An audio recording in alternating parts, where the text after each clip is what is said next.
Hello, wherever you are in the world today. Welcome to Beyond the Art and our series, The Stories That Carry Us. I'm your host, Craig Beaumont Flynn, a citizen of the Cherokee Nation and the Delaware Tribe of Indians. In each episode, we will discuss with various Native American artists, influencers, art leaders, and everyone in between their experiences, the communities they serve, and the translation and interpretation of the Native American art world today.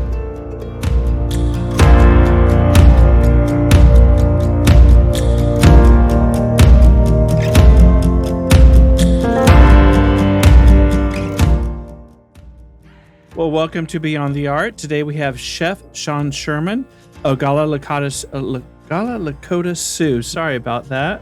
Welcome to the show. Thanks for having me.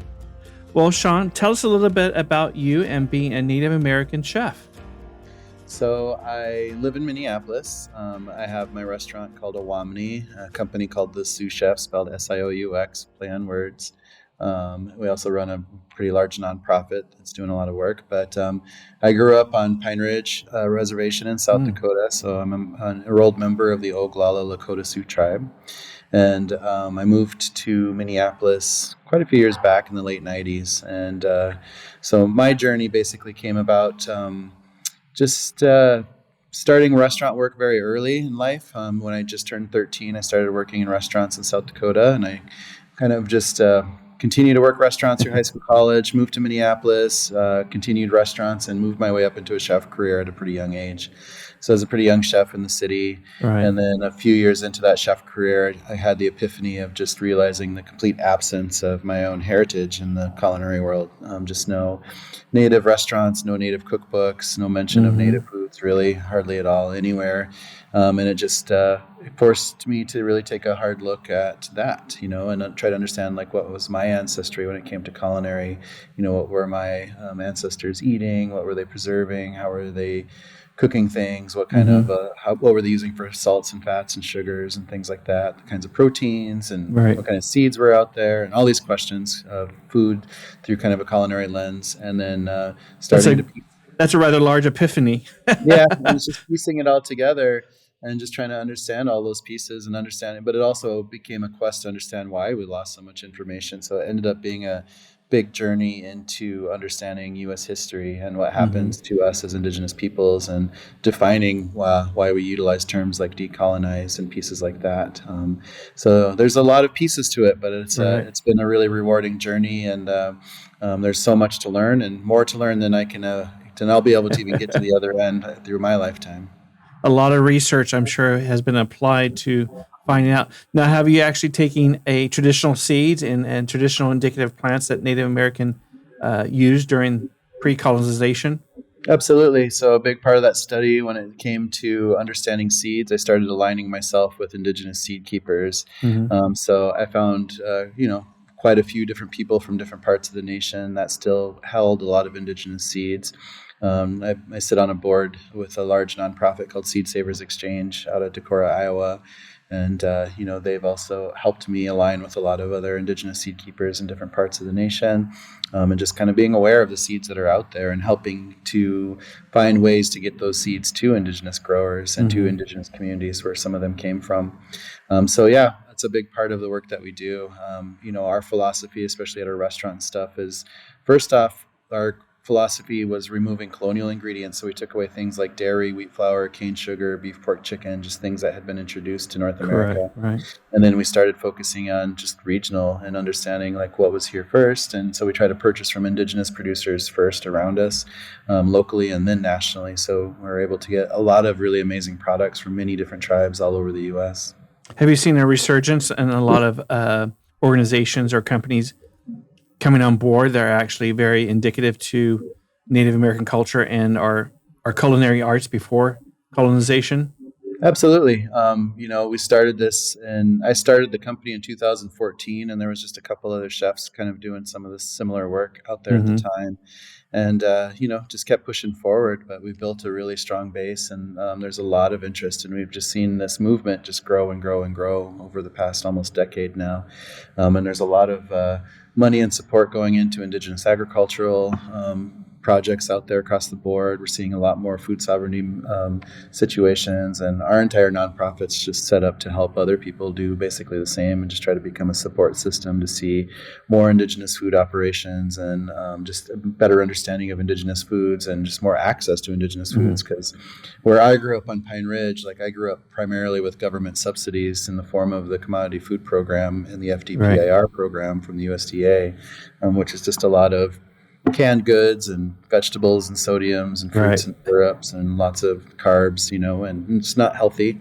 And so we've been working really hard to try to figure out ways to get Indigenous foods directly into communities, so there's a lot of work to do, and it's working. Like, we have a beautiful model set up in Minneapolis, and we're getting ready to create that as an expansion and extension. So we're moving already towards Bozeman, Montana to be a regional center point there. And we're going to continuously grow in other regions like Anchorage, Alaska, Rapid City, South Dakota, Oahu on Hawaii, and many other places beyond that. You're spreading out. Yeah, we're just helping. We're just trying to let ourselves be that support center, but we can help create a lot of these facilities out there and see a lot more movement of Indigenous foods, a lot more demand around Indigenous foods. Because with just 2 kitchens here in Minneapolis, we're pushing tens of thousands of dollars into more Indigenous food production, and we're creating a demand that wasn't necessarily there before. Now, is your restaurant serving indicative food of just the Sioux tribe, or are you kind of spreading it out and looking at various other tribal culinary arts? Largely, the food will represent this particular land space. So a lot of the food comes from the Dakota tribes that were here first, and then also the Anishinaabe tribes that have that are home here also in northern Minnesota. We also are close by Ho-Chunk, and we're also close by some of the other, like the Lakota tribes, like where I'm from, nearby us in the Dakotas. And there's lots of tribes around us. There's the 3 affiliated, which are Mandan, Hidatsa, Rikara. There's Ponca, not too far away. So we try to purchase a lot what we can from surrounding areas, but we do buy food from all over the place. We have corns coming in from Potawatomi Nation in Michigan. We've had corns from some of the Iroquois nations out east. We've had products coming in from Pima and from Navajo Dene tribes in the Southwest, and there's a lot of stuff out there, and we've connected ourselves with tribes all over the U.S. Because there's still 576 tribes that are federally recognized in the U.S. and many more that don't have that status. 622 in Canada, and like 20% of Mexico identifies as Indigenous. So there's so much indigeneity out there. Now, when you started to do your research, are there any plants that are extinct? It's hard to know for sure. There's definitely mass disruption that happens in North America during the 1800s throughout the colonial push, because forests are being ripped out. The introduction of species like cattle and pigs and chickens are coming in full force and disrupting environments. The invention of barbed wire fences has a big role in just disrupting natural paths of wild game and animals to help spread seeds and move. Just the symbiotic way the environment works with animals and plants was just really disrupted during that time period, and all the mines that pop up and all these things, so it's hard to know exactly what was lost. We know that many agricultural tribes were completely wiped out and moved away, and we have no idea what kind of seed stock and heritage seeds are just gone from the face of the earth forever because of that. And it's hard to know what kind of plant life is just completely wiped out too. And obviously there's been animals that have disappeared, and some of them just barely hung on. Like bison is a really good story of understanding how it was almost completely wiped out by intention of this government alone. And then, now it's in the resurgence. So starting to be normal to see bison product on menus all over the place. True. So when you had your epiphany and you started looking at the various types of foods to incorporate and be very indicative to our past culture and bringing it back to life, so to speak, were you surprised? Did it kind of change your mindset of looking at culinary arts as a general? Yeah, it definitely changed things. Because when I have the epiphany, I didn't understand why I didn't know much about my own heritage food, and and why there was very little material out there on the subject, and just complete invisibility, like no representation. So there was a lot to learn. And when I first started to attempt to try and put together, what my philosophy around recipes might be, trying to showcase plates that could be identified as Indigenous foods. many times I was trying to utilize a lot of like European ratios in cooking and stuff like that. And eventually I just learned to kind of allow the food and the plants just to be really simplistic and let them be what they are and allow the flavors to really come through. And it's been a good journey, but we've been doing it for years now, and we've had a lot of success in different areas. But we've created, hundreds, if not thousands, of recipes on this over the past few years alone, because we're not attempting to cook like the past and trying to be stuck in 1491. Right. We're really just trying to understand as much as we can from our ancestry, to understand a lot more plant diversity in the diet, a lot more protein diversity, different styles of cooking techniques, and using a mix of some traditional recipes, but really kind of building things for the future of what's possible to move forward, to really think about connecting with our land spaces better, to really adopt a lot of Indigenous knowledge around how food systems work and how we could really tend to the land a lot more closely and have a deeper respect and relationship with the plant world around us, to help protect it and take care of it, and just to help it be productive. So we have a lot more food around us that we could be utilizing. When you started this, have you been contacted by other youth maybe that are interested in the culinary arts, and especially Native American foods? Absolutely. So we bring in quite a few interns every year. The restaurant's only been open for a couple of years now officially, but we've been, running this business for quite a few years now, nearly a decade now. So we've had a lot of people come through, and some of our past employees have even started their own businesses in this work. So it's exciting to see this growth and the spark just really kind of taking off. So tell us a little bit about your nonprofit. The nonprofit is called Natifs. It's acronym for North American Traditional Indigenous Food Systems. And under Natifs, we have a public entity called Indigenous Food Lab, which was created as a place to try to just do a lot more research and development and understand more about Indigenous foods and record it. And then eventually we created a model so public would have access to it. So we just launched a Native American market space in South Minneapolis where people can come and find a space with all sorts of Indigenous food products to purchase, retail. And we have a small lunch counter there so people can order some lunch. And then we also have a classroom studio. So we're going to be teaching about all sorts of facets of Indigenous focused education. Fantastic. So we look at Indigenous education as just what we should have been learning and downloading from our ancestors, the thousands of generations of knowledge of seed saving and farming techniques and wild foods and whole animal butchery and mycology and, star knowledge and crafting and medicines. And there's so many pieces to all of it. So we're just going to be pumping out tons of videos on all sorts of facets of topics, whether it's seed saving or medicines or cooking or food preservation or whatever it might be, language. And just recording that and putting that all online so people can have access to watching a lot of educational snippets on Indigenous focused pieces, and just putting that education out there in the world so people have access to it and next generations have access to it so we don't lose that. Interviewing lots of elders, allowing elders to come in and teach about things that they know. And we just have a lot of big plans for this space. And we also have USDA licensing to be a micro to mid-sized co-packer to help people get more food products on the market space. And eventually we'll release those market spaces to go online. And eventually we'll also work on wholesale as we work with tribal communities around us and help them to develop food operations. We can be a spot where they can order a lot of these foods directly from. And we're also creating those extensions, like I mentioned. So we're already working on one in Montana right now to be another regional center point to help out all the tribal communities in that region, to help record a lot of the Indigenous knowledge through video, and to just spread distribution around, and to trade a lot of knowledge and products back and forth between the two entities. And eventually we'll just keep going outwards, So our plan is just to replicate ourselves everywhere and eventually crossing colonial borders. So we could be up in Canada, down in Mexico. We can go further. We could be South America, Africa, India, Southeast Asia, Australia, New Zealand, Hawaii, wherever we need to be to help steward Indigenous knowledge and food systems for future generations. That's amazing work. So where most of this can be found online. You have a website that people can go to? natifs.org, natifs.org is the nonprofit website. And then awamnee.com, where people want to just look at the restaurant, or Sioux Chef, and it's Sioux-Chef, and it's spelled SIOUX-chef.com. Or people can just look me up. I just have a personal website, SeanSherman.com. It's an easy one to get to all the points. So, Chef Sean, tell us a little bit about your restaurant and what you do at the restaurant. So we launched the restaurant in 2021. It's called Awamnee, which was named after the land space that we sit on because we're downtown Minneapolis, right on the Mississippi River.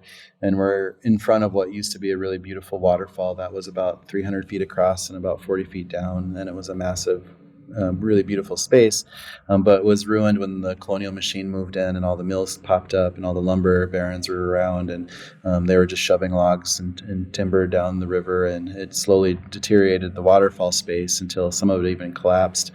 So today it's just a concrete skirting and a lock and dam. But the Dakota people that lived here called called the waterfall Awamnee Yamni, which meant place of the falling swirling water. And it was a really important site because there was a Dakota village on this space that kind of overlooked the river, and it was a place for trade and crossing the river and all these pieces, because rivers were basically highways back in those days for people to move around. And so it's a really special and unique space. And we opened in 21, and we basically have been sold out ever since we opened. We won the James Beard Award last year for Best New Restaurant in the U.S., which is a huge award. And we've had many accolades for the restaurant. We were amongst tons of top 10 lists and top of lists when we came out. And it's just something unique because, again, we took away dairy products and wheat flour and cane sugar and beef, pork, and chicken. So you're not going to find things like ketchup or ranch dressing or chicken fingers on the menu, So it's really unique, but it really represents the true flavors of where we are here. It pushes a lot of purchases from Indigenous food producers and highlights a lot of these ingredients that are out there, whether it's wild rice or corns or beans or squash or sunflowers or chilies, all sorts of game. And so it's a really fun menu to play with, and it's just been, again, super popular. Now, is the menu standard, or do you change it seasonally based We've on? been changing it pretty seasonally. We've been changing it with especially with the solstices and the equinoxes, and when everything kind of shifts. So we've been changing it at least 4 times a year. So we've only been open a couple of years, so we're still kind of, challenging ourselves and creating new ways and things like that. But no, it's been a lot of fun. We're working on a new menu change right now to come up with the harvest season moving into the winter season. What has been the overall response from the non-native community? Has it been a slow growth, or was it just like boom, people are interested in because of the type of food it is and what it's offering to the community? Yeah, I mean, it's been popular on all demographics, and people are literally flying into Minneapolis just to come to the restaurant. And Wow, so it's that's fantastic. it's been a draw, so it's making its own name for itself. And it's good, because we have about 120 employees right here right now, because it's busy. It's a big restaurant in the summertime. It's cozy inside, but we have a lot of outdoor space, so it fills up pretty fast, and it's just a really beautiful area. Now, when you started to do your research, were you collecting all these recipes, and potentially are you going to do a cookbook?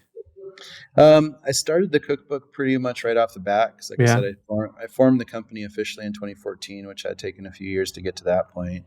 And then in late 2014, I started working on a cookbook concept, and by 2015, I had signed up with the University of Minnesota Press and my co-author on that first book, Beth Dooley, and we started working on that. And we had that book live by the end of 2017. And that book also won a James Beard Award for Best American Cookbook in 2018 when it was out. And it's been a very popular book because it was unlike anything else out there. And there's another second book in the works right now through Clarkson Potter, and it's another really big project that looks at all of North America from Mexico through Alaska, and looking at all the amazing diversity of indigeneity out there through a cookbook format. So how much time do you spend in the kitchen testing and experimenting and playing around and see what really goes? And it depends. So, I like to make sure I have some time in the kitchen, and I meet with the chefs a lot and just talk things through. But I'm the executive director at the nonprofit, and just overseeing the restaurant and all the pieces. So there's a lot of people to manage, a lot of projects to manage, but I enjoy giving myself space to still be able to cook, and I like to have my creative space at home too, where I could just play around. And so cooking will always be a huge part of what I do. Not to excuse the pun, you have a lot on your plate. It's very true. And it's been a big year, because I was in the Time 100 for most 100 influential people in the world this year. And then the Julia Child Award is being presented to me this October here in Minneapolis too, which is another pretty largely prestigious award. So it's really Exactly. exciting to have those accolades. But really, the work isn't about myself. It's just about utilizing this platform to talk about a lot of the issues that are still out there around Indigenous communities, Indigenous foods, and addressing a lot of the health needs and nutrition needs out there in reservations. Huge factor. Because, Pine Ridge, when I grew up, we had 0 restaurants on the reservation. We had 1 grocery store to service an area the size of Connecticut. And we, just had very little food access. And we're still, our education systems were still very assimilated, and just a lot of misinformation about ourselves, even in the education that we were getting. So there's so much work to do, and but we're seeing a really good progress, and we're seeing a really strong path of things that are possible, and we're just moving forward. What were some of the challenges that came about during this initial journey of yours?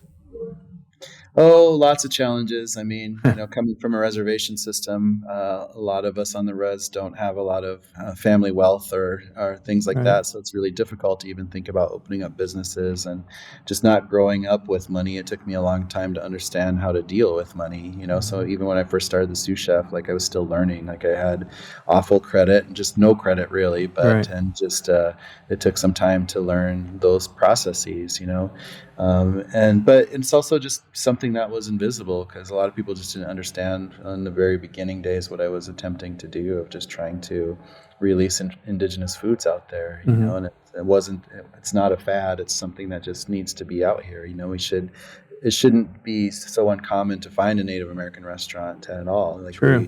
We have massive cities, and good luck finding something that represents the land you're standing on, though, in that city, with food from all over the world, but just nothing that happens to be from where that is. Exactly. So there's a lot of work out there that could be done, and I think what we're doing here is showcasing a need, showcasing a demand, showcasing what's possible for modern Indigenous foods, and showcasing that this could be popular and just great no matter where we put it. So our vision is to help see Indigenous food operations happen all over the place. And we can just imagine one day when we can travel across the country and experience all this amazing diversity out there.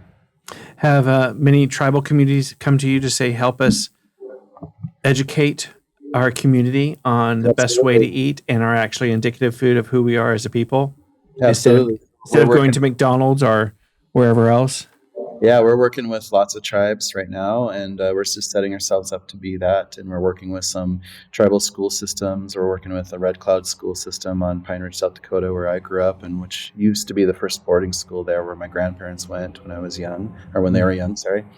And we're working with a lot of higher ed and a lot of universities and colleges out there also, and just a lot of tribes particularly.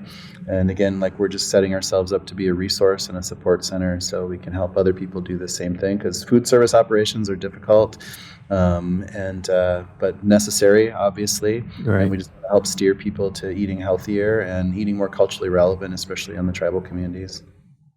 Do you feel you take risk? Possibly. I feel like I'm pretty outspoken about a lot of the issues out there. I'm pretty outspoken about a lot of the atrocities in American history that happened from the U.S. government towards Indigenous peoples. I feel like we're living in a really strange time where it's important to be outspoken, because this restaurant's possibly illegal in Florida right now. You never know.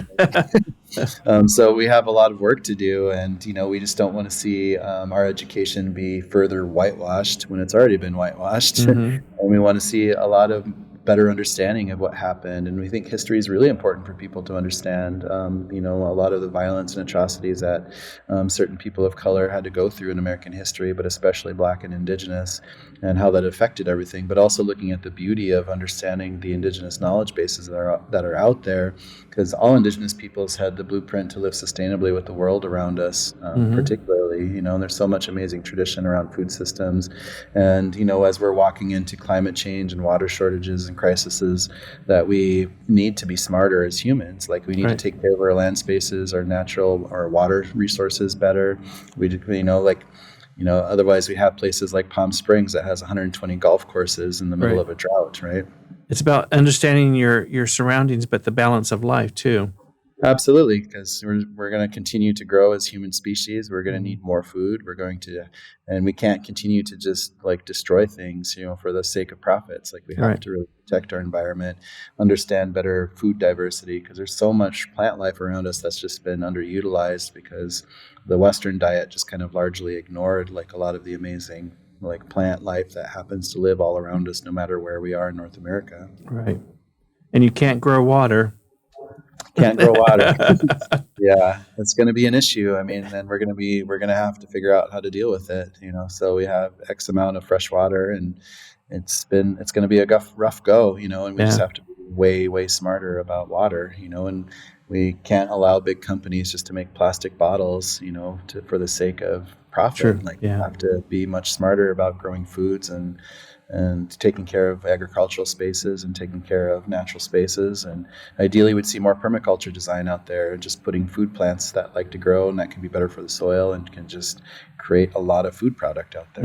And rejuvenation. Yep. Have you been approached to expand your restaurant in other areas? We have, but we're going to be very careful about that because for me, it's not about just creating a brand that we can just throw out all over the place. But we do see the need for Indigenous restaurants and spaces out there because they do bring a lot of understanding. It does give people a chance to really think differently about the foods, especially of the land that they're standing on, and see a better representation of the cultures in the various areas.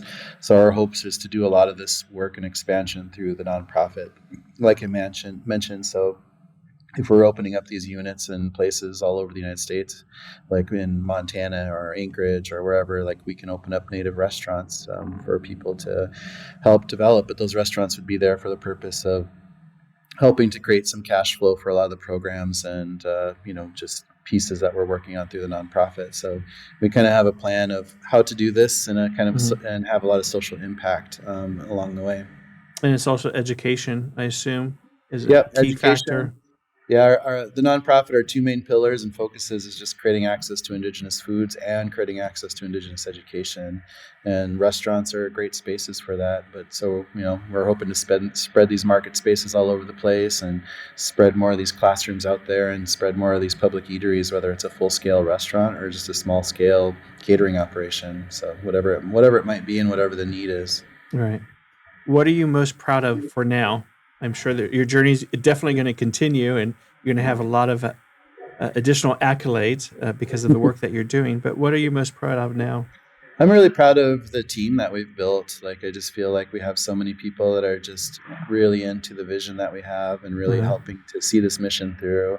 And obviously this is not a one-man show by any means, and we're creating a lot of leaders along the way. And I'm just really excited to see the growth that we're going through and the growth that's coming up. So I feel really good about where we are right now as things are actually manifesting after quite a few years of just dreaming things up and trying to find ways to do it, but actually seeing these things come to life and seeing them working in real time and seeing the huge group of employees that we have and how everybody's just really working together, So the restaurant's just been such a machine with the whole staff that's been running it and enabling me to not have to be in the kitchen every single day, but to still be around. And the nonprofit, like we're just growing and growing, So we probably have, like I said, 120-ish employees at the restaurant, and we're probably nearing about 50 employees at the nonprofit, and we're just growing really quickly, and we see a lot more growth in front of us, especially as we spread into other regions. Is there a particular recipe or food that you're most surprised at that you discovered during this journey? Like, how could we have lost this? Why did it stop? Like, wow, this is so good. Yeah, I think there's so many out there because there's so many heirloom seeds out there from different native tribes that are so interesting from all over the place. And you see more and more as even like the further south you go, like into Mexico, there's just so many different varietals of these corns and beans and squashes and chilies. And there's so many wild foods. And like I said, there's too much to learn out there. Right. Like I'll never get to the end of it because every region is special and unique. You can just throw a dart at a map of North America, and wherever it lands, like it's going to be interesting to discover what the foods of that particular region are. And I'm really just been having a great time working on this next book. Like I said, that covers all of North America. So like researching what's the indigenous foods of the Yukon, or the indigenous foods of the East Coast, or the indigenous foods of southern Mexico compared to northern Mexico, or North Alaska to South Alaska, and just like all the varietals and diversities and differences out there. And there's just so much to explore with domesticated foods, wild foods, animals, proteins, birds, fish, shellfish, insects, whatever it might be. There's so much out there. Do you have a personal palate favorite? It's a tough one because we eat a lot of wild foods. We eat very seasonally. I travel a lot, so I get to be in other regions, and there's just amazing foods out there. And I just really love finding things that are in season in the particular places, whether like you're gathering pawpaws on the East Coast, or you're getting choke cherries from the plains, or you're gathering piñons from the Southwest, or cactus fruit, or whatever it might be. Like, there's just so much amazing food everywhere that just represents those particular areas. And it's really fun to be in the Indigenous communities and learn from the Indigenous elders and the communities who are still utilizing a lot of the foods that are very unique to them, wherever they might be, like eating raw whale up in Alaska, or eating, clams on the East Coast, or wherever it might be. Like, I feel like everywhere is exciting. True. I know the Cherokee Nation annually has an heirloom seed distribution. Yep. I must not have a green thumb because mine never sprout. So, oh, no. Have you come across any problematics, like seeds that people have given you that have been stored away from families and just been part of? Like a few years ago, before pandemic, at Seed Savers Exchange, there was an Indigenous seed keeper who was chair of the board. Her name was Rowan, and Rowan went through and worked with the Seed Savers group, and I think they pulled out about 125 seeds that were in the vaults at Seed Savers that haven't been grown out for a long time in those Indigenous communities, but directly came from Indigenous communities.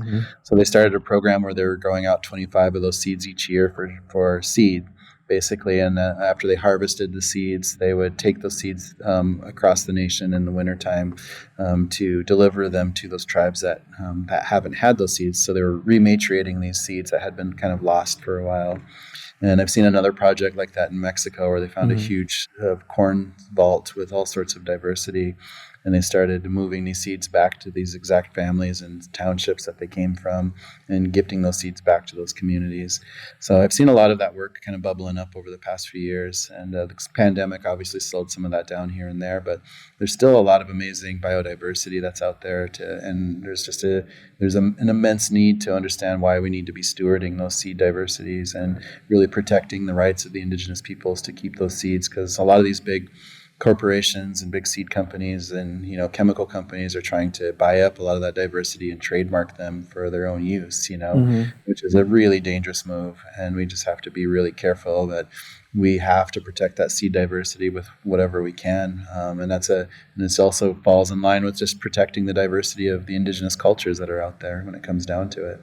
Did you had to reteach yourself when you started going through this journey? It's like, okay, well, I can't be a westernized chef. I have to be a Native American chef because it's always just kind of challenging ourselves to be a little bit more indigenous with things. And again, we're not trying to go backwards in time, so it's not like I'm getting rid of my food processor or something. Or going outside, yeah. We love cooking over fire, of course, and doing lots of things natural, but it's also, when we're running a full-scale professional restaurant, we have a lot of health codes and things we have to deal with, and a lot of specific equipment we have to utilize. So it's really just about the philosophy, but again, like with recipes, I had to break that mindset, because so much of the culinary culture was so deeply delved into French technique, and I had to break my brain away from that early on to be able to really start to see the food differently and start to create recipes that didn't have to follow those rule sets, and to learn it from a different perspective. So what's next for you? I mean, again, sorry for the pun, but you have a lot on your plate. I know. What's next for you? Well, hopefully we're just going to start seeing these expansions happen. We're going to see more Indigenous food products available to people, especially online. We're going to, I'm hoping to move a lot of the storytelling into more video spaces. So whether that's in the form of a TV series or a documentary, I'm really working towards trying to get these stories out there more, and there's so much more to learn. And a lot of America could utilize a different perspective of where we happen to live and the history of where we are. And I just think it's going to be really important, a storytelling tool to utilize as we move forward. So I feel like there's a really bright future in front of us, and I'm hoping to see more restaurants built out of this in the future, and just a lot more understanding of Indigenous communities, no matter which part of the states you happen to live in. True. I mean, we have to tell our story. You can't have someone else tell it. And I think that's an important factor, that someone of Native American culture and background and indigenous to the land itself is an important element that's missing. And obviously, absolutely, and you're the key to that. And that, creating that path for a relationship to the world around us. Absolutely. What was some of the trial and tribulations of opening a restaurant? I mean, I know that is not an easy task to do. Well, we had the global pandemic, which was a little hurdle, little bump in the road. And finding funding in the middle of a global pandemic wasn't fun either, when all the banks were basically just throwing the door shut on us, and just saying that we'll think about funding restaurants when the country is 70% vaccinated, which we know will probably never happen anyways. So those were tough times, and we had big plans. We had moved our nonprofit into a big space in early 2020, only to be right in front of that pandemic and having to pull back and wait for a moment. But also where we landed, we basically were in the middle of the George Floyd murder too, which happened just 8 blocks south of us. And the street we're on is the street where the public uprising happened, and all the buildings around us were just literally burned to the ground during that time period. And so much energy coming out of that time period in the middle of that pandemic, and then birthing a restaurant in the middle of all that. It was a really intense time, and we had turned to a lot of food relief during the pandemic. So we started out sending about 400 meals a day, all healthy Indigenous meals, to our local community during the pandemic, which turned into about 10,000 meals a week, with a staff of about 12 people. And it was a really intense time. So lots of hurdles during that time period, but we got our doors open, and there were very few restaurants opening at that time period, especially in 21. So it was definitely an interesting adventure. So what do you do on your downtime, Sean? Well, I like to hang out with my partner, and I have a son. We all live in Minneapolis, and I do travel a lot. A lot of it's for work, but we do get to go to really amazing, beautiful places. I do get to visit a lot of amazing chefs from other parts of the country and just kind of see what's going on out there. I love just being at home when I can, though, and just cooking at home and growing the garden and doing the things, So I taught myself how to paint during the pandemic, so I'm hoping to do that more as we continue to grow. So it's good to have lots of hobbies outside of the work sphere, obviously. Right. I bet. So during your research of and this journey, were you surprised at some of the history that you found? Oh, yeah, constantly. There's so much just craziness out there, and I always encourage people to read books like Indigenous Peoples' History of the United States, which is by Roxanne Dunbar Ortiz. And it just lays out a completely different version of what is American history, And when you're looking at American history through that Indigenous perspective, it's rather insane. So there's just so much to learn constantly out there. And, history has been so hidden from us in our education systems in the U.S. for very specific reasons. And again, like we're just kind of going in the wrong direction in many areas right now, too. And so there's just, again, so much work to do to keep raising awareness on a lot of these issues. True. Very true. Hopefully, the time is now that things start to change. I know a lot of generations before us have always said that, but I think now is an appropriate time with the ebb and flow of just recognition of the atrocities that have happened, and we're not going anywhere. Absolutely. Well, I think it's really important, and there's no time like now to do everything. So like we're just pushing forward with all of it, and it's not worth to keep quiet, especially, his history can be uncomfortable, and that's history. So, but we have to understand it so we don't go backwards, So there's just it's a crazy time out there. A completely different direction. What do you cook at home? I actually eat plant-based a lot when I'm at home, just for health reasons. But I enjoy cooking whatever. Like I have a big outdoor cooking area, so we'll cook a lot of stuff outside. We can grill stuff right over a fire. I have a smoker, I have a grill, I have all sorts of things to play with. So we're always just whatever whim we have, we're just making things. So it's just fun to just whatever whim. And right now it's just garden season, so just be eating obviously lots of tomatoes and peppers and herbs and all the fresh greens, and it's just fun to eat like that too. That's good. What does your son think? He doesn't complain about the food too much, but he's a 20-year-old, so there's a very specific outlook on life at the moment. Sure. We all go through that phase. Do you get to head home much? Do you go back to Pine Ridge often? I was just in the Black Hills a couple of weekends ago, and that was really nice to be around a lot of family and just to be out there. I just miss that region because the Pine Ridge Reservation is in southern and western South Dakota. Right. And, it's just grasslands and plains, but also spending times in the Black Hills, which is a really special place, especially for Lakota. And I just miss the smells out there and just the hot summers that are so dry heat. Just sit under a tree even the hottest days and it still feels nice, So it was nice. I love being back out that way. I'm sure they're definitely exceptionally proud of you. What do they think of your journey and what you're doing? Oh, the family's very proud, of course. There's been obviously lots of accolades, but again, they also see the importance of the work that's going forward. So my family's been extremely supportive of all of this, and I feel very grateful for that. That's fantastic. Is there anything you want to add and share with us, Sean? Off the top of my head, I can't really think of anything. We went over quite a bit there, so. But I encourage people to come visit the restaurant if they pass through Minneapolis, or visit the food lab, where you can find some cool products or get a light lunch, and just be on a lookout for a lot of the education that we'll be pumping out starting this year. And there's just a lot of fun stuff going on out there.